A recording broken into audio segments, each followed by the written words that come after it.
બોલ્યો, શીલા, જો તું જ તૂટી જઈશ તો ગોપાલને હવે કોણ સંભાળશે?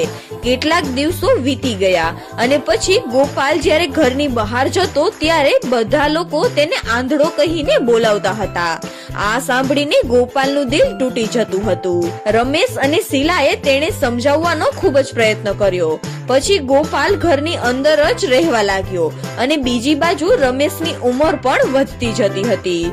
સમય સાથે તે હવે વૃદ્ધ થઈ ગયો હતો અને તેની તબિયત પણ હવે સારી રહેતી ન હતી. લાંબા સમય સુધી તે પાણીપુરીની દુકાન પર ઉભો રહી શકતો ન હતો. આમ જ એક દિવસ ગરમીથી બચવા તે એક ઝાડ નીચે બેસે છે.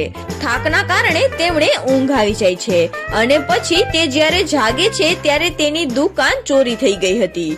રમેશ માટે કમાવવાનો આ એક જ રસ્તો હતો. હવે તે પણ ન રહ્યો અને આ વાતની ચિંતામાં તે બીમાર રહેવા લાગ્યો.